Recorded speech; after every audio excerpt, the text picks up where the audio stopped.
प्यारे बच्चों नमस्कार।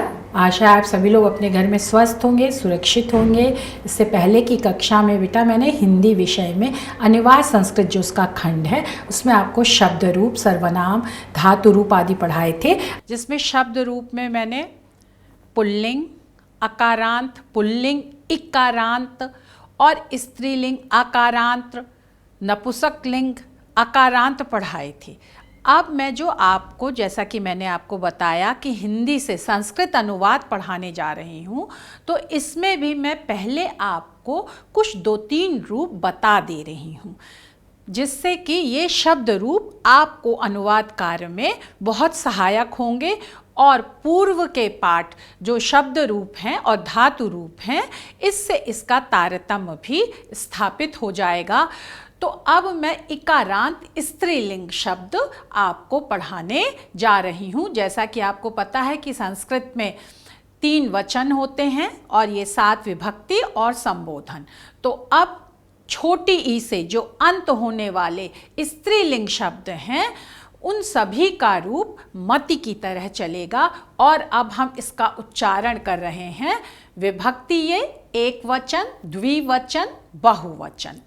अब प्रथमा विभक्ति मति, मति, मतयः। द्वितीया विभक्ति मतिम, मति, मतिः। तृतीया विभक्ति मत्या, मतिभ्यां, मतिभिः। चतुर्थी विभक्ति मत्तये, मतिभ्यां, मतिभ्यः। पंचमी विभक्ति मत्यः, मतिभ्यां, मतिभ्यः। षष्ठी विभक्ति मत्यः, मत्योः, मतीनां। सप्तमी विभक्ति मत्यां, मत्योः, मतीषु। फिर संबोधन हे मते, हे मति, हे मतयः।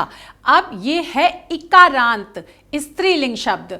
इसमें छोटी ई की मात्रा है, लेकिन प्रथमा, द्वितीया, द्विवचन में आप ये ध्यान रखिएगा कि बड़ी ई की मात्रा लगती है और द्वितीया बहुवचन में भी बड़ी ई की मात्रा लगती है और ये षष्ठी बहुवचन में भी बड़ी ई की मात्रा लगती है और जहाँ भी ई की मात्रा आती है वह छोटी ई की मात्रा आती है। तो यह मति का रूप आपको समझ में आ गया होगा और इकारांत छोटी ई से अंत होने वाले जितने संस्कृत के शब्द हैं और स्त्रीलिंग हैं उनका रूप मति की तरह चलेगा। अब हमने पिछली कक्षा में आपको अस्मद रूप पढ़ा दिया था। अब मैं ये तद का वह पुल्लिंग रूप पढ़ाने जा रही हूँ जो आप के लिए हिंदी से संस्कृत अनुवाद के लिए अति आवश्यक है। इसमें भी वही विभक्ति एक वचन, द्विवचन, बहुवचन। प्रथमा विभक्ति एक वचन सह, द्विवचन तौ, बहुवचन तेह। द्वितीया तम, तौ, तान। तृतीया तेन, ताभ्याम, तैः। चतुर्थी तस्मै, ताभ्याम, तेभ्यः। पंचमी तस्मात्, ताभ्यां, तेभ्यः। षष्ठी तस्य, तयोः, तेषाम्। और सप्तमी तस्मिन्, तयोः, तेषु। ये सर्वनाम शब्द रूप है। तद वह जो संज्ञा के स्थान पर प्रयुक्त होते हैं वह सर्वनाम कहलाते हैं। तो यह सर्वनाम शब्द रूप है। और मति के रूप में भी एक बात समझ लीजिए कि जो शब्द 2-2 बार आए हैं, जैसे ये भी प्रयुक्त होते हैं चतुर्थी, पंचमी, षष्ठी एक वचन में, लेकिन प्रयोग में ये पहले वाले ज़्यादा हैं। तो इन्हें भी समझ लीजिए और इन्हें भी याद कर लीजिएगा। साथ ही साथ प्रचलन में ये पहले वाले ज़्यादा हैं। अब हम आपको युष्मद का रूप पढ़ाते हैं जो कि सर्वनाम शब्द है। युष्मद तुम शब्द के रूप। विभक्ति वही एक वचन, द्विवचन, बहुवचन। और प्रथमा विभक्ति त्वम, युवाम, यूयम। द्वितीया विभक्ति त्वाम, युवाम, युष्मान्। तृतीया विभक्ति त्वया, युवाभ्याम, युष्माभिः। चतुर्थी विभक्ति तुभ्यम, युवाभ्याम, युष्मभ्यम। यहाँ पर माँ होगा, सा नहीं होगा। और पंचमी त्वत्, युवाभ्याम, युष्मत्। षष्ठी तव, युवयोः, युष्माकम्। सप्तमी त्वयि, युवयोः, युष्मासु।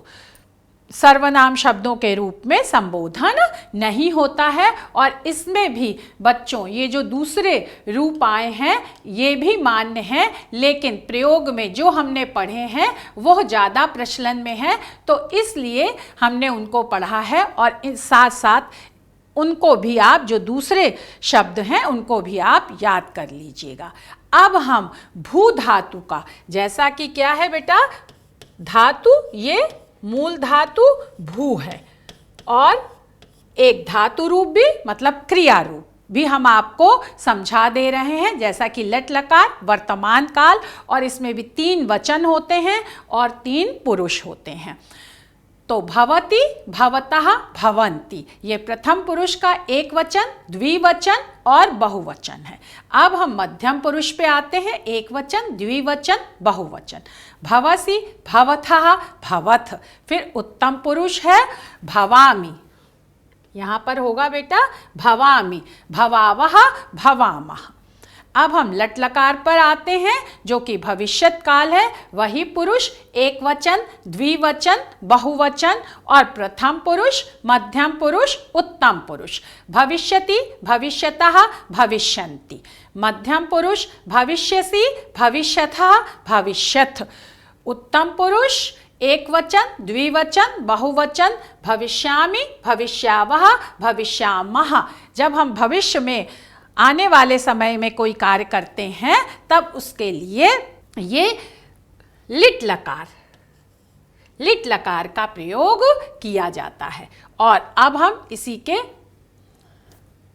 अन्य 3 लकारों पर आते हैं। लंग लकार, जो कि भूतकाल के लिए प्रयोग किया जाता है। इसमें ये प्रथम पुरुष, मध्यम पुरुष, उत्तम पुरुष, एक वचन, द्विवचन, बहुवचन है ना।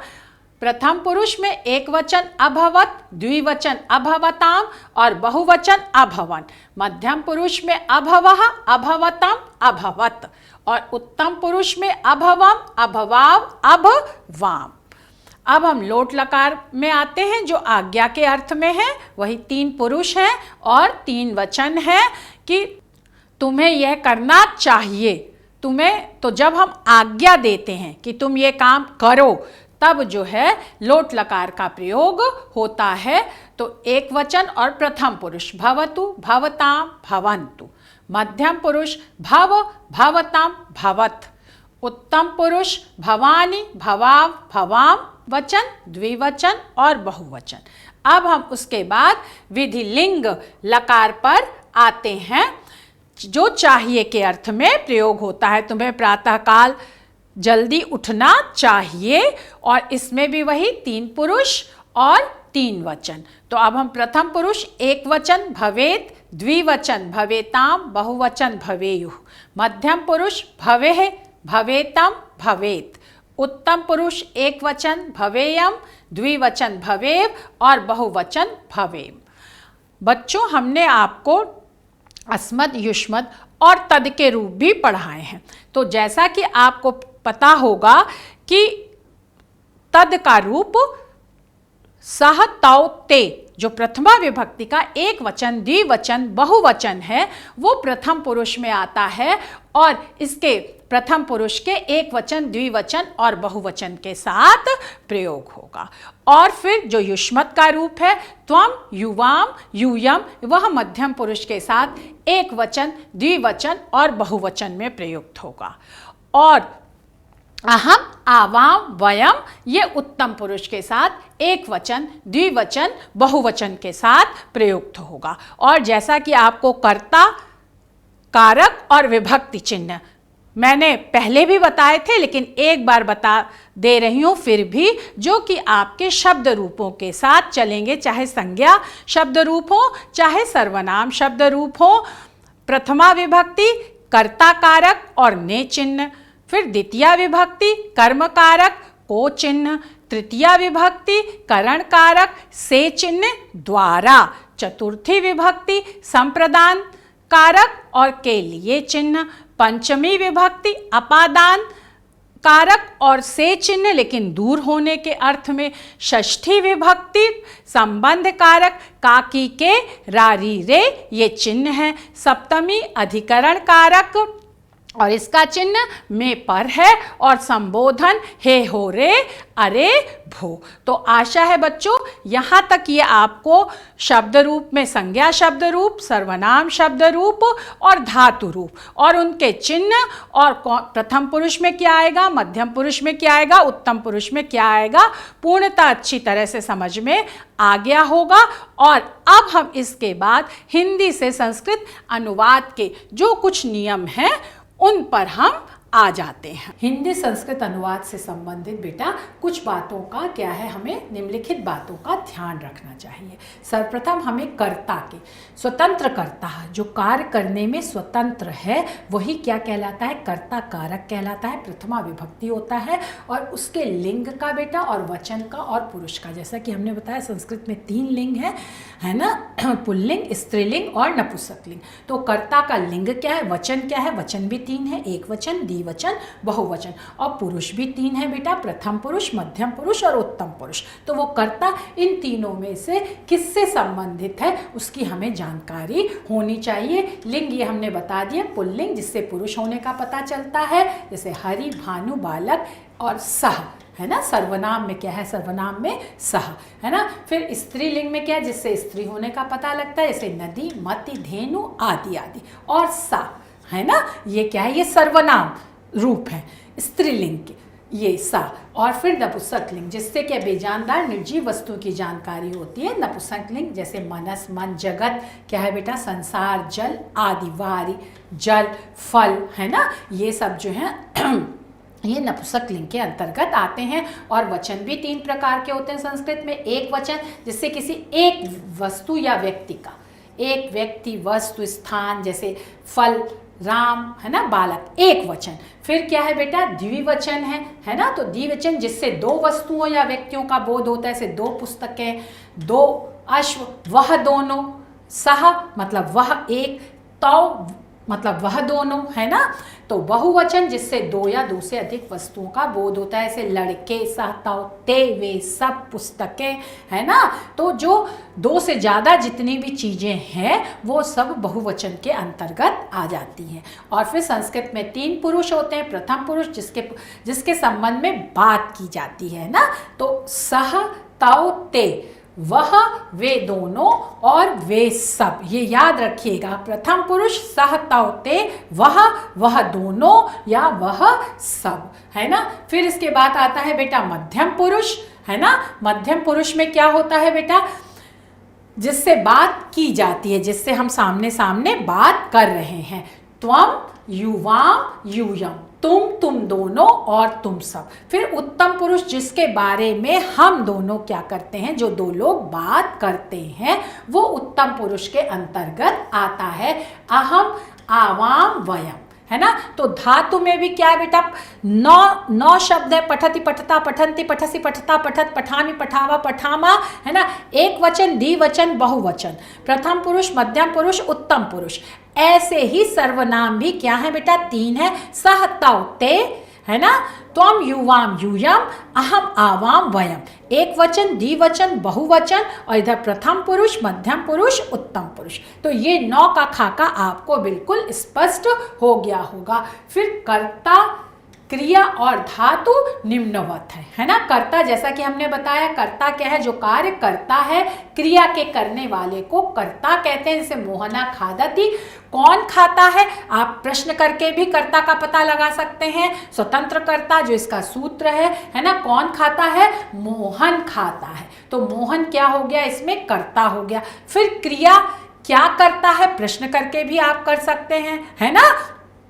तो क्रिया क्या है बेटा, जिससे किसी कार्य का करना या होना पाया जाता है। तो इसमें क्रिया क्या हो रही है, कार्य क्या हो रहा है, खाने का कार्य हो रहा है ना। तो खादति क्या हो गई बेटा, क्रिया हो गई। तो इस वाक्य में खादति क्रिया है। फिर धातु क्रिया के मूल रूप को धातु कहते हैं, जैसे हमने बताया खादति क्रिया है, लेकिन इसका मूल रूप क्या है, खाद है। मूल धातु क्या है बेटा, खाद धातु है। खाद से रूप चलता है, खादति, खादता, खादंति, खादसी, खादता, खादत, खादामि, खादावा, खादाम। क्रियामा, है ना। फिर जिस पुरुष और वचन का कर्ता होता है उसके साथ उसी पुरुष और वचन, जिस कर्ता जो है अगर प्रथम पुरुष का है, एक वचन का है, तो क्या है बेटा, क्रिया भी प्रथम पुरुष एक वचन की लगेगी, यह इसका नियम है। फिर क्रिया पर कर्ता के लिंग का कोई प्रभाव नहीं पड़ता।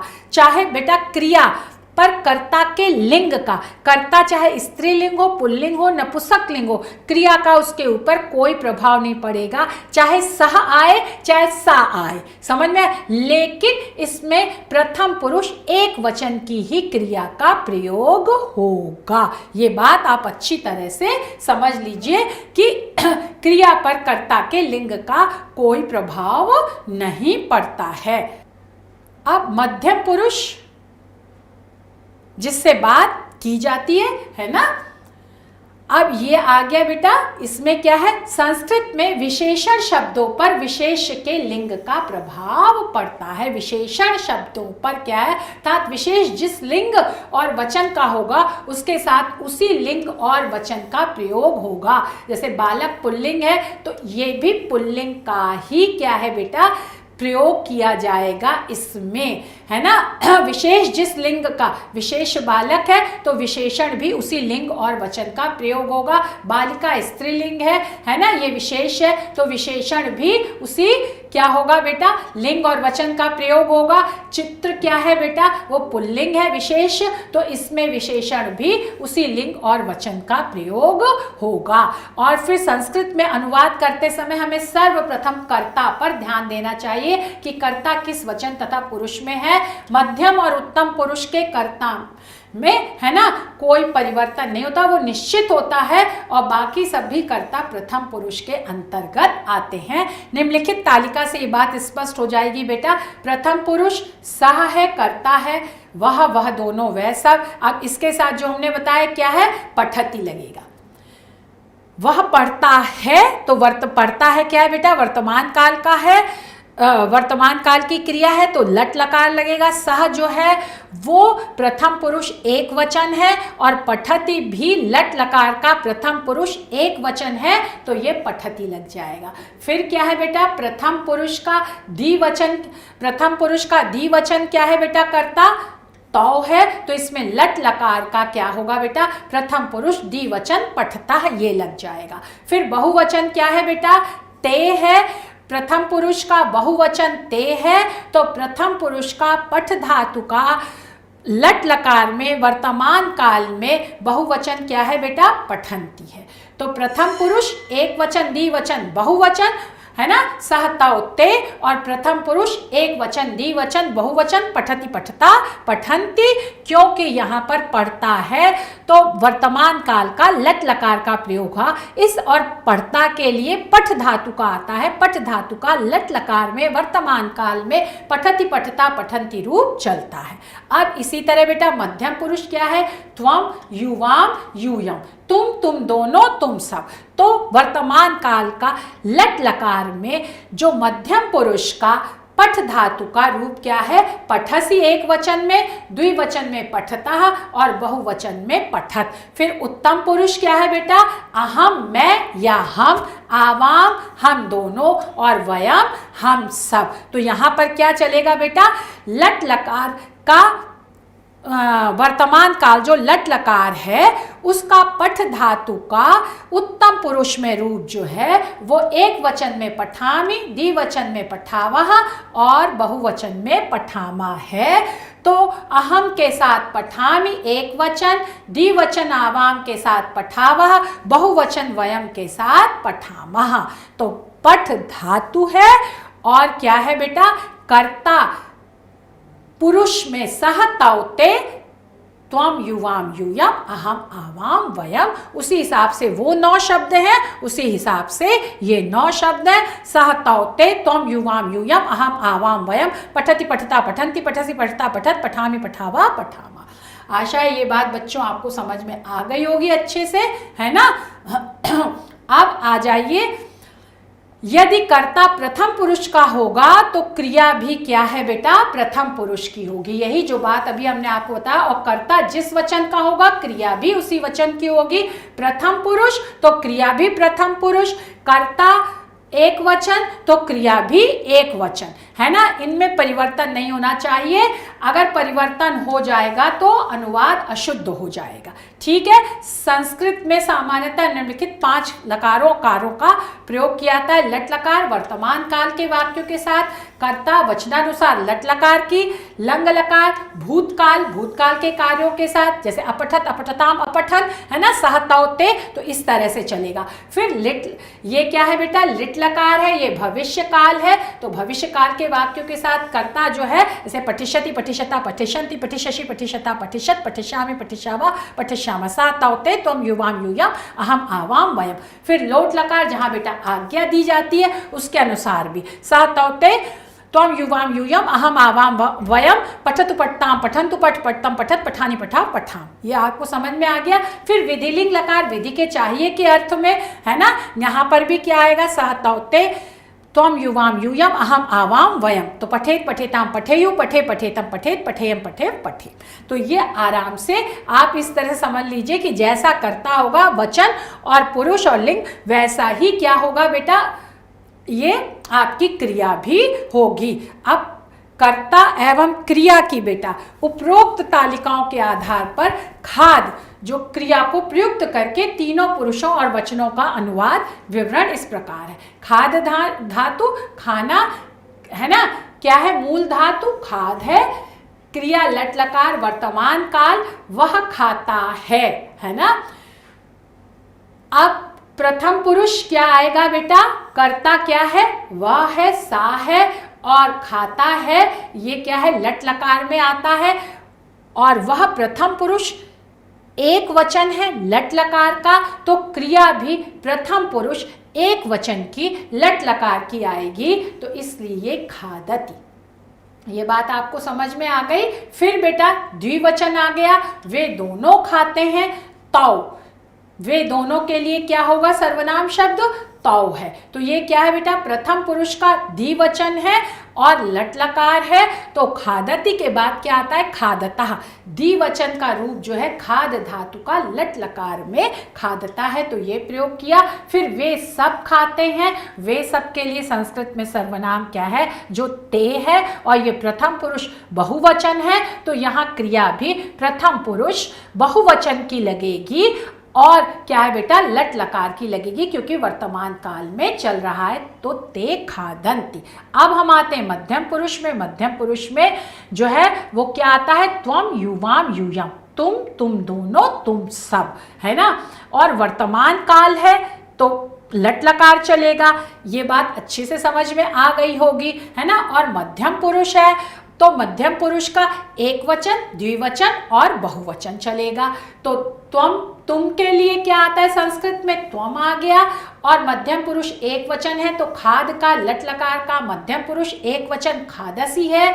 और फिर जो है युवाम तुम दोनों के लिए आ गया, इसका जो है खाद धातु का लट लकार में मध्यम पुरुष द्विवचन खादतः है। फिर तुम सब हो, तुम सब के लिए संस्कृत में यूयम है, तो यूयम मध्यम पुरुष बहुवचन है, तो खाद धातु का लट लकार में जो है वो मध्यम पुरुष का बहुवचन खादत है।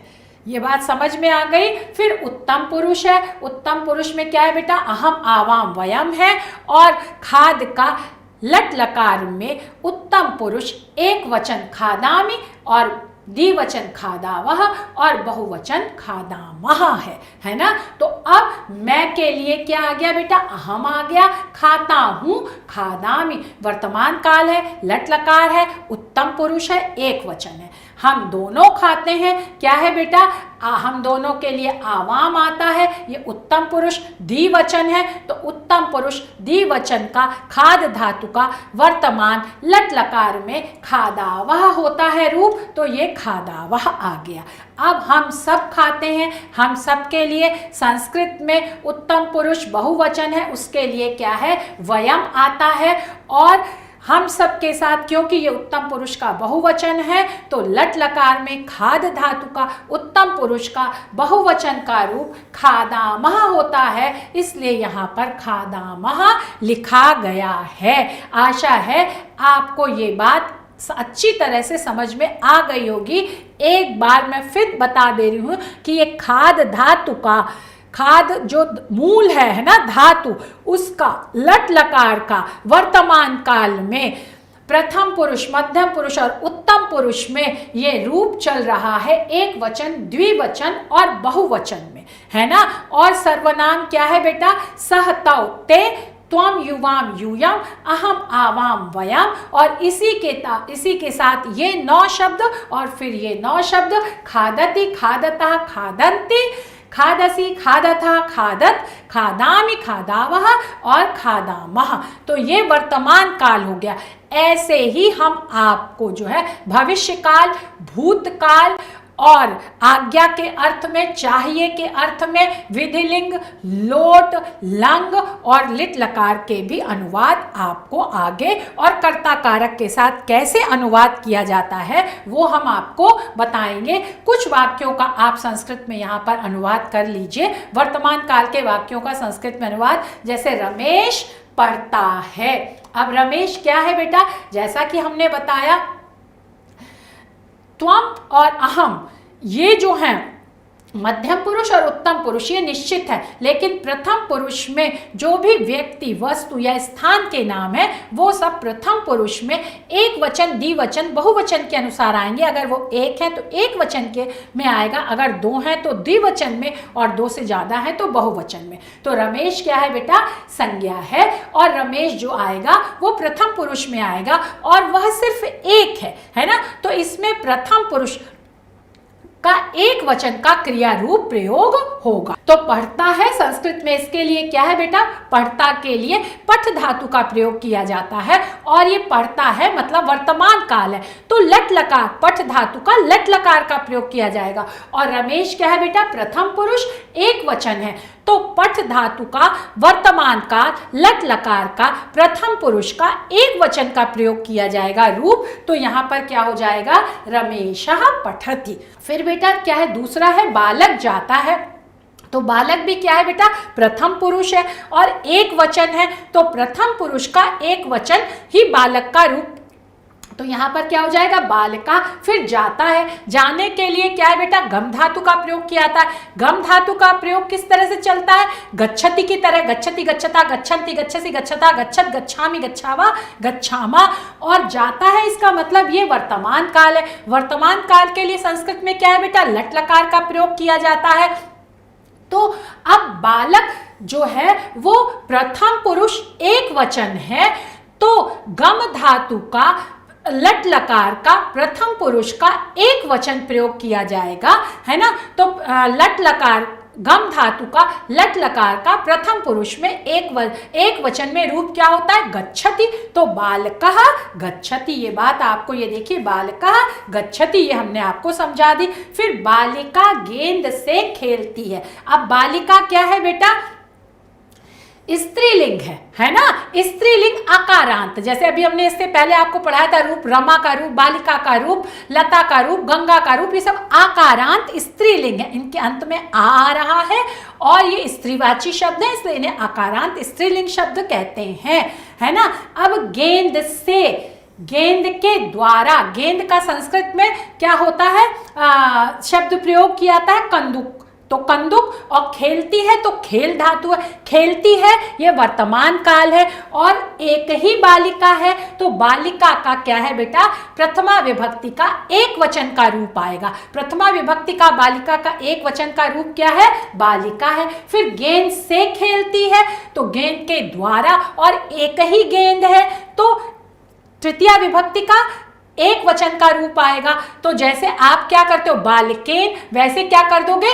कंदुकेन। तो यहाँ पर कंदुकेन हो गया है बेटा, क्योंकि तृतीया विभक्ति, कर्ता ने कर्म को करण से, जब हम किसी द्वारा उसका प्रयोग किया है तो किसका प्रयोग कर रही है? गेंद का प्रयोग कर रही है, और एक ही गेंद का प्रयोग कर रही है, तो कंदुकेन। और फिर क्या है बेटा? खेलती है तो वर्तमान काल है, वर्तमान काल के लिए लट लकार का प्रयोग किया जाएगा, क्रीड धातु का। और क्रीड धातु का किसका प्रयोग किया जाएगा बेटा? प्रथम पुरुष एक वचन का प्रयोग किया जाएगा, तो क्रीडति, ये क्रीडति आ गया। क्रीडति, क्रीडता, क्रीडंती। अगर एक बालिका है तो क्रीडति, 2 है तो क्रीडतः, अगर बहुत सारे हैं तो क्रीडन्ति। ये बात आपको समझ में आ गई। और जैसा कि मैंने आपको बताया था, क्रिया के ऊपर कर्ता के लिंग का कोई प्रभाव नहीं पड़ता है, इसलिए चाहे बालक खेलता चाहे बालिका खेलती है ना, वहां पर वही आएगा, क्रीडति, क्रीडतः, क्रीडन्ति। तो एक बालिका खेल रही है, गेंद के द्वारा खेल रही है, तो तृतीया विभक्ति हो गई। एक बालिका तो एक वचन, प्रथमा विभक्ति हो गई। और क्रीडति खेलता है, खेलती है, तो ये क्या हो गया बेटा, क्रीड धातु का वर्तमान काल का प्रथम पुरुष का एक वचन का यहाँ रूप प्रयोग किया गया, तो ये क्रीडति हो गई। आशा है बच्चों ये आपको अच्छी तरह से समझ में आ गया होगा, ये रूप अनुवाद, हिंदी से संस्कृत में अनुवाद। और जो भी आपकी समस्या हो वो आप हमसे पूछ सकते हैं। धन्यवाद, नमस्ते।